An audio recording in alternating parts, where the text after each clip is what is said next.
Esse podcast é apresentado pela revista Bravo. Chefes de cozinha têm espaço hoje na mídia. A gente tem, sim, uma grande responsabilidade no engajamento das pessoas, em mostrar o quão político é o gesto de comer. A gente conseguiu construir uma linguagem dentro de uma cozinha que foi sempre estigmatizada. O que se falava de cozinha nordestina é que era pesada, grosseira, indigesta, pobre. O que a gente fez foi criar uma linguagem onde as pessoas começaram a entender e reinterpretar a cozinha nordestina. Esse é o chefe Rodrigo Oliveira, um dos principais nomes da gastronomia brasileira e uma das forças de ressignificação da culinária sertaneja, através do sólido trabalho do seu premiado restaurante Mocotó na Vila Medeiros, na periferia de São Paulo, e que se expandiu para vários endereços, na capital e até no exterior. Eu sou Pedro Garcia de Moura e esse é Emoção Criativa, um podcast sobre criatividade, mas não da criatividade que vem de fórmulas, tendências ou de referências, e sim daquela que surge de dentro da gente, da expressão verdadeira das nossas emoções e da nossa individualidade.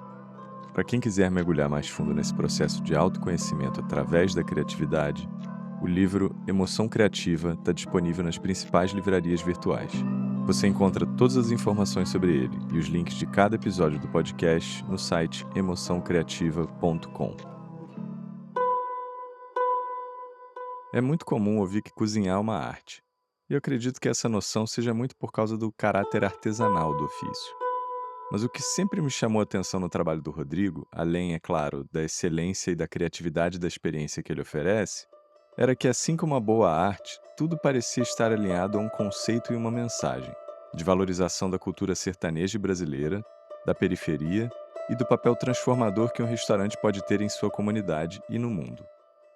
Eu já tinha ouvido a história do Rodrigo, de como ele vem construindo sua trajetória em cima do restaurante que seu pai, um imigrante pernambucano, fundou há quase 50 anos. E podia imaginar a relação dele com a valorização das suas origens. Mas eu queria entender de onde vinha a fonte de uma criação tão consistente e transformadora. Quando ele conta pra gente a primeira cena que ele se lembra de ter entrado em contato com a sua vocação, já dá pra começar a entender melhor de onde ele tira energia para essa árdua caminhada. Sempre gostei de comer, mas cozinhar era um gesto um pouco distante da rotina. Em casa fazia muito básico, assim, mais por questão de sobrevivência, do que de gosto. E o grande momento foi quando eu, já trabalhando no Mocotó há muito tempo, né, mas muito distante do que é hoje, incluí um prato no cardápio, a carne de sol, que vinha com alho assado, pimenta de bacon, chips de mandioca. Foi um sucesso, era super original, apresentava produtos que não estavam disponíveis aqui no mercado, como a pimenta de bico, por exemplo, que a gente contrabandeava lá de Minas Gerais. Apresentava um uso inusitado também de um ingrediente bastante conhecido, que era a mandioca. Aí trazia a carne de sol numa versão também bastante preliminar, mas já mostrava um cuidado aí com o artesanato, com esse domínio, né, do processo. Talvez a entrada desse prato no cardápio tenha sido um momento importante para a minha história dentro aqui do restaurante. E de perceber que a gente tinha um caminho muito longo e diverso, né? Que a gente tinha muitas possibilidades nessa caminhada. Que era um prato que destoava, assim, de tudo que a gente fazia aqui na casa. Isso foi em 2004. Foi o momento que o prato entrou no cardápio. Sim, a partir da reação das pessoas, né, do sucesso do prato, que está no cardápio até hoje, desde então, né, o mais pedido da casa. Acho que isso tem um simbolismo aí. A gente poderia dizer que a tua resposta poderia ser a primeira vez que você cozinhou alguma coisa na vida. Mas o que eu acho interessante é que, nesse caso, a vocação é conectada à história do Mocotó, né? Seria a primeira vez que você pôs um tijolinho criativo ali, né? Primeira vez que você colocou o teu nomezinho ali no cardápio, né? Muito preciso, exatamente isso. Qual foi a primeira vez que a sua cabeça explodiu com alguma obra, um livro, música, filme, ou com alguma coisa que você viu ou experimentou, que deu uma sensação de antes e depois? Se você me permite falar de 2 momentos, um restaurante, outro é um livro, que foram determinantes na minha trajetória. Quando eu decidi fazer gastronomia, era 2000. Estava fazendo gestão ambiental, aí larguei o curso. Eu já tinha largado engenharia ambiental para fazer gestão ambiental. Trabalho numa total desde os 13 anos, né? E trabalhava quando estava no cinema. E decidi fazer gastronomia. Ainda tem um ar de novidade, né? Mas naquele momento era muito novo, né? Perguntavam, gastronomia, mas gastronomia não é para ser médico do estômago? E mesmo sem saber exatamente como encontrar, né? Porque nossa família não tinha acesso a restaurantes, nem por cultura, nem por recurso. Eu lembro, adolescente, a mãe de um amigo levou a gente para comer no Habib's e eu fiquei chocado. Eu achei, naquele momento, que eu estava no restaurante mais fino, mais chique do mundo. E de verdade, me impactou. Eu lembro do copo que vinha um suco, eu lembro das sobremesas. Eu achava que estava, sei lá, no fazendo, né? Do qual eu nunca tinha ouvido falar até então. Mas enfim, aí eu comecei a descobrir esse mundo, mesmo de entrar na faculdade, mesmo sem saber se eu seria aceito, né, se eu teria talento ou a vocação para isso, eu sabia que se eu entrasse nessa selva aí, eu ia lutar pela gastronomia brasileira. Seria meu objeto, seria a gastronomia brasileira. E aí eu descobri o nome de uma mulher, uma chefe, Mara Salles, que tinha um restaurante de cozinha brasileira extraordinário, super premiado, e que colocava a cozinha brasileira em pé de igualdade com as grandes cozinhas internacionais, que por muito tempo foram um sinônimo de alta cozinha. Né? Então, a alta cozinha era comida italiana, era comida francesa, comida japonesa, mas não comida brasileira. E ela deturpou isso, transgressora, e fez uma altíssima cozinha brasileira, de gosto assim caipira, genuíno, mas com muito cuidado, com um apego à técnica. E aí o primeiro restaurante que eu visitei, restaurante mesmo, foi o Tordesilhas. Estava super acanhado, não sabia bem como me portar, se eu podia usar aquele guardanapo de pano, né? Tão lindo o negócio. Falei, será que eu limpar a boca nisso? Mas foi tão poderosa a experiência, tão mágica. Ela estava ali no restaurante, eu pensei, meu Deus, tomara que um dia eu possa oferecer uma coisa parecida com isso para as pessoas que moram em Mocotó. Enfim, desde então, Mara é uma grande influência, a gente se tornou amigos. Eu fui estudar gastronomia, em grande parte por conta dela, porque ela é professora da Embi Morumbi em 2000. Me matriculei na Embi Morumbi, em grande parte por conta dela, e a gente está junto até hoje. Trocamos ideias, já cozinhamos juntos algumas vezes, já viajamos para alguns lugares do mundo juntos, do Brasil. Ela é uma figura muito importante na nossa trajetória. Um outro livro que foi bombástico, digamos assim, foi de um autor americano, um restauranteiro, chamado Danny Meyer, que tem um grupo de restaurantes nos Estados Unidos, que se chama Union Square Group, batizado assim por conta do primeiro restaurante dele, que era o Union Square Café. E ele escreveu um livro chamado Setting the Table, que conta o papel central da hospitalidade, não só um negócio de restaurantes, que seria um tanto mais óbvio, mas por os negócios em geral. E é um livro assim, arrebatador, né, onde ele conta muitíssimos casos da trajetória dele, que tem uma dose de realidade muito importante comigo, não é um teórico, nem conjecturando sobre o ramo, né, de restaurantes, nem hospitalidade. É um cara que aprendeu, né, ao longo do caminho, que o nosso negócio central é a hospitalidade, não comida e não bebida. Especialmente que a hospitalidade, ela só vai ser genuinamente apresentada e recebida pelo público se ela for praticada primeiro internamente. Então, jamais vou conseguir oferecer hospitalidade genuína se a gente não praticar hospitalidade com quem está do nosso lado, com as pessoas que trabalham aqui. E é ele que ensinou algo que está presente até hoje, que é em ordem de importância, uma construção das pessoas que trabalham aqui. Estão em primeiro lugar, depois os clientes, daí os nossos parceiros, fornecedores, a nossa comunidade, né, onde a gente está inserido, e o resultado, o business, que é o que sustenta, né, o combustível para a gente, né, manter esse sonho de pé. Então, colocando as pessoas que trabalham aqui e o lucro em último lugar, talvez tenha sido o fator decisivo para o Mocotó evoluir para o que ele é hoje. Muito maneiro. Você contando, assim, me veio a sensação muito de uma descoberta de um é um termo que hoje em dia está obviamente deturpado, né, mas é um patriotismo cultural através da gastronomia ou da comida. Até você usou a palavra luta, né, como se a bandeira fosse um guerreiro pela valorização da cultura brasileira. É um ponto importante mesmo, se aplica bem o termo, porque nessa tradição culinária, ela é ameaçada por esse modo de vida que a gente tem hoje e pela lógica de mercado. Homogeneidade é muito mais assimilável, né, pelo mercado, é muito mais lucrativa. Diversidade é complexa, dá trabalho e, enfim, a curto prazo reduz margens. Então, ir contra isso é verdadeiramente uma luta. Sim, e ao mesmo tempo é uma luta de autoestima, de valorização, que eu acho que é uma coisa que você faz na comunidade que você está inserido, mas também subindo um nível para a percepção do Brasil sobre o próprio valor da cultura brasileira. Até fazendo uma conexão com o Habib, Com todo respeito ao Habib's, tá?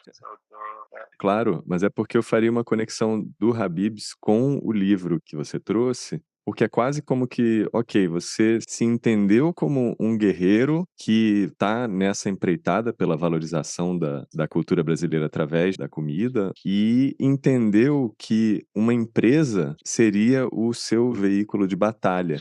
E eu acho que esse livro ele oferece não só uma filosofia, mas também como operar esse veículo para que ele possa ser utilizado nessa batalha. Que eu acho que o Habib's ele é um veículo de batalha, mas ele não está ali na valorização da cultura brasileira especificamente, mas ele é uma grande estrutura empresarial de marca, etc. Então acho que causa essa impressão porque ele é um organismo estruturado. Escala é um atributo importante para os negócios. Você gera muito menos impacto trabalhando em pequena escala, obviamente. E a gente tem um problema muito grande para enfrentar, para endereçar, essa rota de colisão do mundo, um desastre ambiental, moral, né? E a gente precisa de soluções, de enfrentamentos de larga escala, de grande impacto. Então, eu torço para que o Habib's também, e empresas como o Habib's, entrem nessa luta, né? Enfrentem isso também, porque senão não vai ter para quem apresentar os próximos balanços, né? Distribuir lucros no futuro muito próximo, né?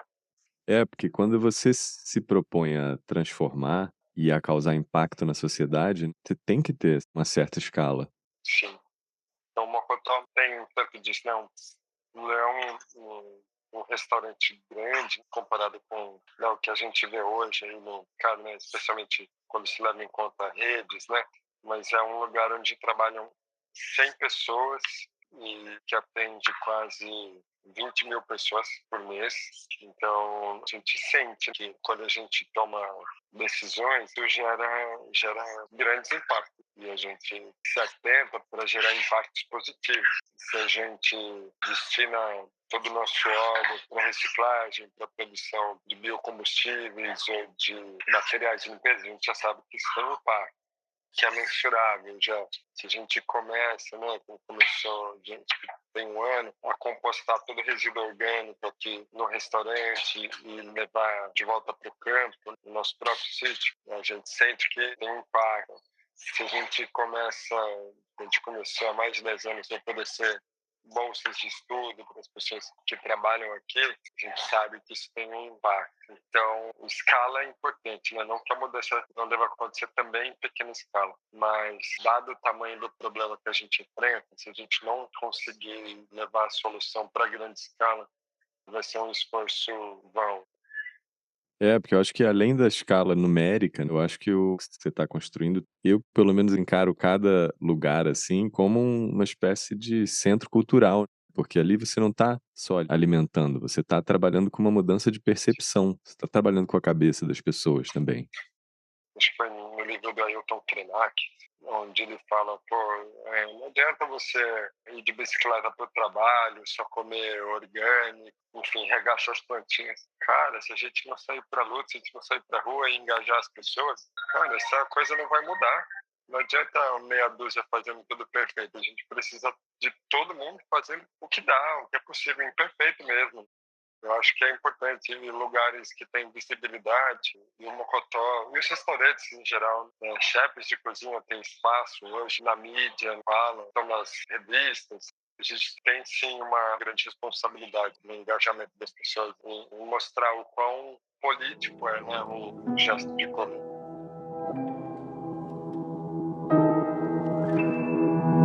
Qual foi o seu momento mais emblemático de plenitude criativa, onde você sentiu que o que estava dentro de você estava sendo transformado em expressão criativa? Olha, eu acho que eu não consigo falar de um momento, mas eu não sei se eu vou fugir da resposta, mas vou dizer assim. Eu comecei quase que sozinho aqui dentro do restaurante. Imagina, lá era o museu, meu pai e mais 3 pessoas trabalhando. Então, desde a forma como a gente servia as coisas, até o que a gente servia, como a gente servia, tudo isso era inédito, né? Porque o Mocotó não parecia com nenhum grande restaurante, né? Era diferente em tudo, né? No formato, na localização, né? De estar aqui nas beiradas da cidade.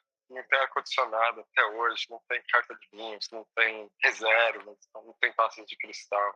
Então, a gente criou uma linguagem muito peculiar e original. E eu digo que essa foi a nossa grande conquista, porque acho que o Mocotó já recebeu todo o prêmio possível dentro, né, da indústria. Foi eleito o melhor restaurante de cozinha brasileira, já eram internacionais, que está e esteve em todas as grandes listas do mundo, sabe, do Best, é um Michelin.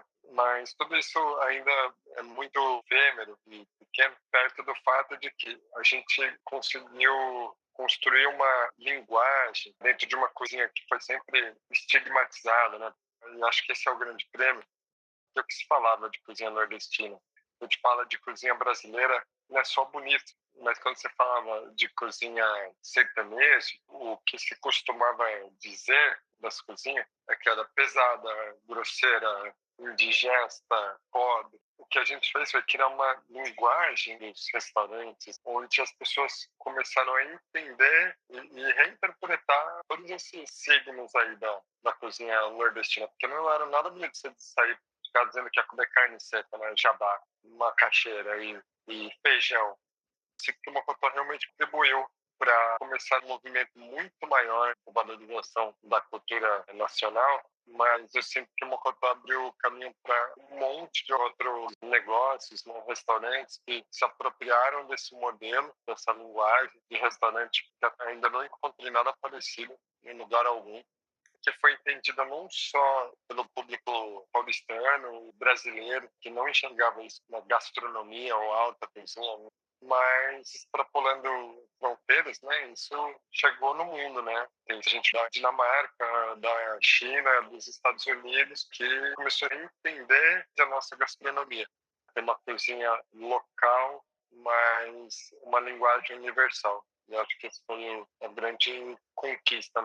E acho de uma originalidade muito grande. Tentando por essa palavra, né? Originalidade, a gente acredita mesmo que para você ser original, você tem que prestar uma homenagem às suas origens. É o que o Mocotó almeja fazer.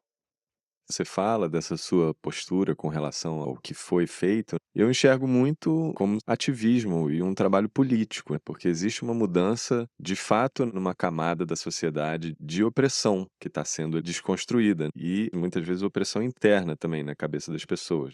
É aquele lance da valorização e da autovalorização. Mas a minha pergunta é se isso sempre foi consciente da sua parte de fazer isso, de provocar isso, ou foi acontecendo aos poucos? Como é que foi isso? Isso é uma pergunta fundamental, porque acho que uma das coisas que define o Mocotó é que ele é muito mais acontecido do que planejado. E essa consciência é muito recente. Eu me lembro, acho que tem uns 6 anos, talvez 7 anos, conversando com minha esposa, a gente só se paquerava na época. Aí ela me perguntou: você sabe para que serve o restaurante? Vou impressionar ela, né? Ela é acadêmica e tal, pesquisadora, eu vou dar uma resposta toda pomposa, falando da natureza, cultura, capaz do alimento e tal, não sei o que lá. E ela, puxa, muito bonito, mas não é isso não. Acho que você não sabe para que serve um restaurante. Eu falei, nossa, que ousadia, né? E ela falou, olha, o restaurante serve para restaurar. Em outras palavras, existe para que as pessoas saiam dali melhor do que entraram. E aí, isso eu viajei um monte, me encontrei arrasado. Não acredito que cheguei nesse livro tendo só uma mínima noção do que a gente estava fazendo. E isso me marcou tanto que a gente começou a extrapolar esse pensamento para tudo. Se um restaurante não é transformado, né, ou impactado por um gesto de acolhimento, de carinho, por um sorriso, e indo além, será que o restaurante pode restaurar a consciência das pessoas, fazê-las entender por que comem, para que comem isso, de onde vem isso, qual é o sistema que elas estão endossando quando fazem suas escolhas, para daí então chegar num pensamento maior, não vou dizer definitivo, mas se um restaurante pode restaurar uma pessoa, será que ele pode restaurar uma comunidade? Isso realmente foi transformador para a gente, que percebeu a responsabilidade que a gente tinha com a nossa comunidade, com o nosso entorno, especialmente, né, acho que o maior potencial transformador que a gente tem é com as pessoas que trabalham aqui. A gente, numa apresentação que fez fora do país, a gente consegue mensurar, né? Porque a Adriana adora isso, de apresentar gráficos, tabelas. Adriana, a gente conseguiria, de uma maneira simplificada, calcular o IDH do Mocotó como se ele fosse um bairro e comparar com o da própria Vila Medeiros e com as demais regiões da cidade. E aí a gente se propôs esse desafio usando a mesma metodologia de cálculo do IDH, e a gente percebeu que o Mocotó tinha padrões de renda, de escolaridade, de acesso à saúde, de bens materiais, de renda, equivalentes a Pinheiros, a Moema, quase o dobro da renda da Vila Medeiros de bairros vizinhos. Então, putz, imagina com mais negócios prósperos nas comunidades, nas beiradas da cidade, o quanto de impacto isso traria, né? Porque a gente fez recorte só de quem trabalha aqui, mas tem toda a comunidade impactada diretamente também. Fornecedores, desde prestadores de serviço, a costureira, a oficina que faz nossos uniformes, que é daqui do bairro, a gráfica, então, o vendedor de hortifruti. Tem uma cadeia muito longa de gente impactada pelo restaurante. A sensação que eu tenho é que quando você trombou com esse conceito do restaurar, é como se você tivesse tido uma epifania conceitual da tua filosofia, quase como se fosse o lema da tua bandeira aí do teu grupo nessa empreitada de transformação. Sim, mas é mesmo. Qual foi a pior coisa que aconteceu ou que você ouviu de alguém ao longo da sua trajetória que quase podia ter feito você desistir ou seguir outro caminho? Essa é delicada. Por incrível que pareça, meu maior algoz foi meu pai, vindo de uma realidade muito diferente da minha. 30 anos conduzindo um negócio exatamente da mesma maneira, teve muita dificuldade de entender a quantidade de mudança e novidade que estava acontecendo, que eu estava propondo ali.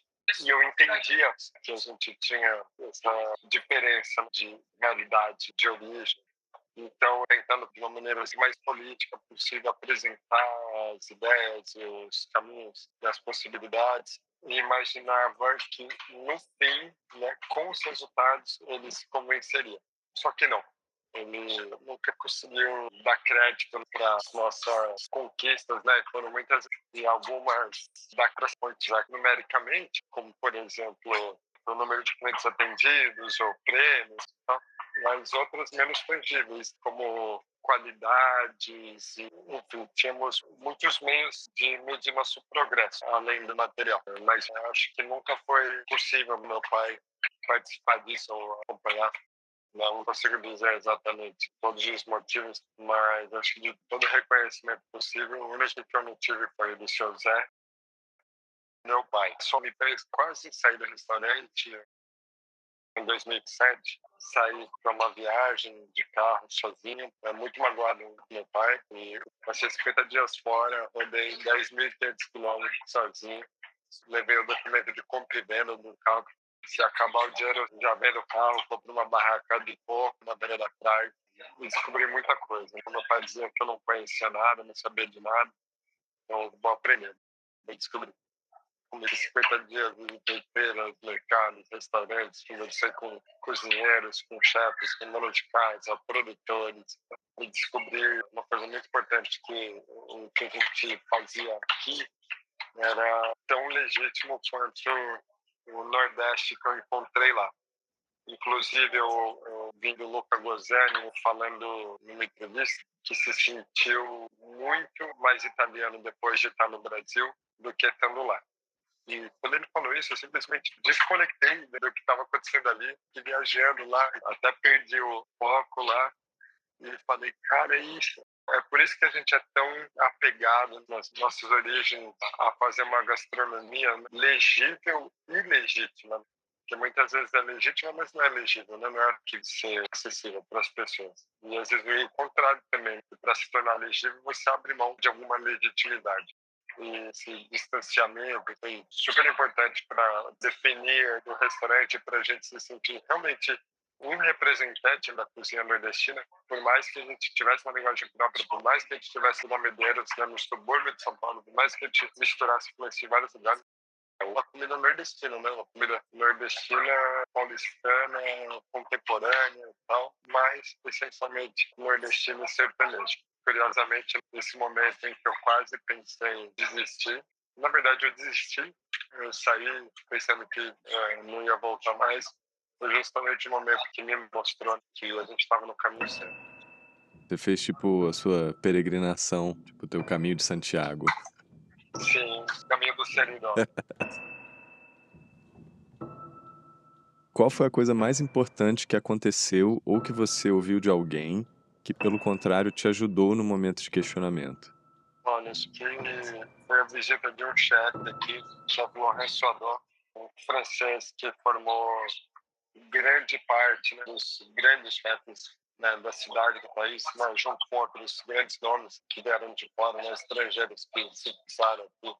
Clotilde Adrien, Michel Bater, Manuel Bassolé, Henrique Japin, né, mas o Laurent não tem o apelido não, de chefe dos chefes, né, que é um cara que formou uma geração muito importante, né, de cozinheiros.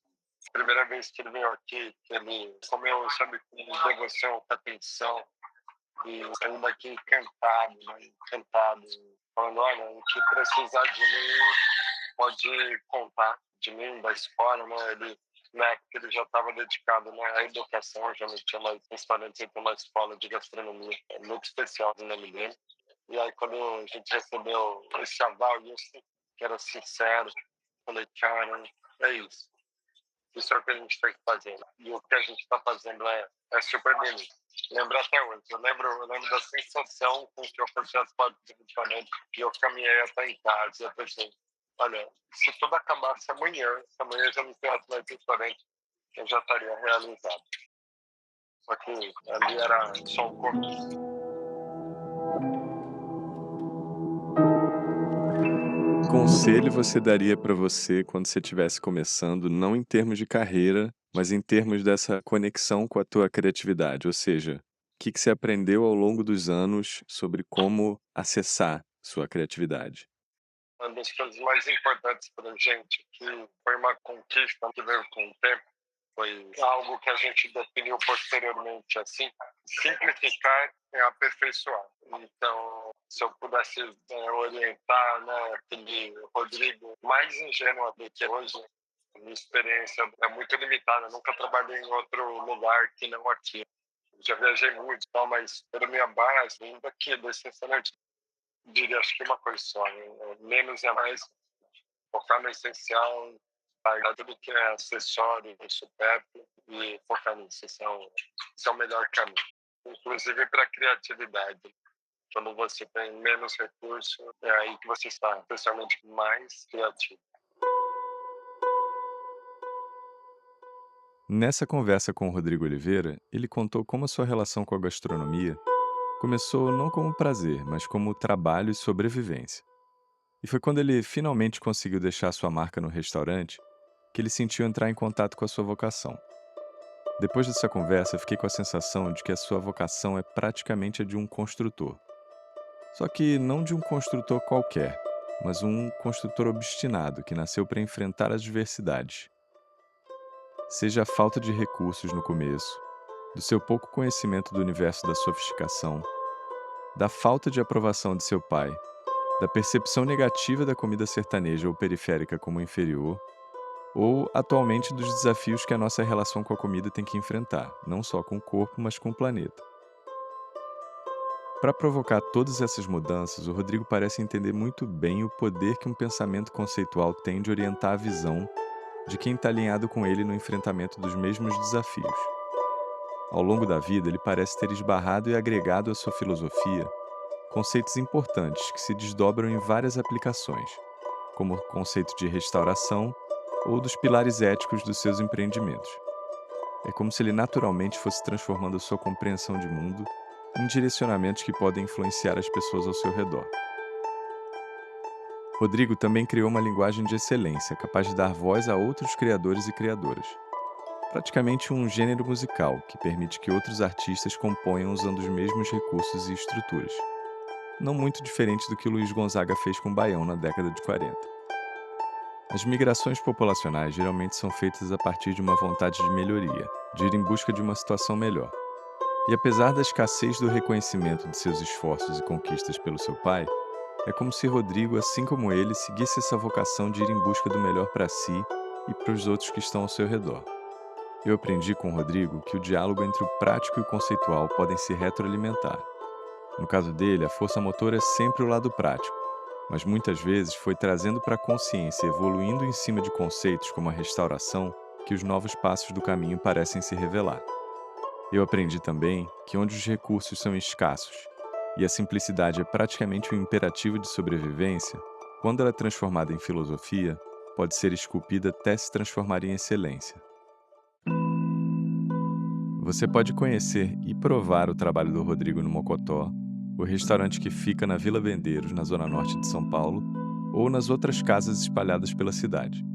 As informações sobre todas elas você pode encontrar no site mocotó.com.br. Se você gostou desse episódio, você pode seguir e dar nota na sua plataforma favorita. Se você acha que alguém que você conhece pode gostar do tipo de reflexões que a gente faz por aqui, compartilhe. Você acabou de ouvir Emoção Criativa. A edição e mixagem é feita pelo Vitor Marques, e a trilha que você está escutando foi composta especialmente para esse podcast pelo Lucas Vasconcelos, o nosso convidado do primeiro episódio. Você pode escutar a gente em qualquer uma das suas plataformas favoritas. Eu sou Pedro Garcia de Moura, muito obrigado por acompanhar esse episódio e até a próxima.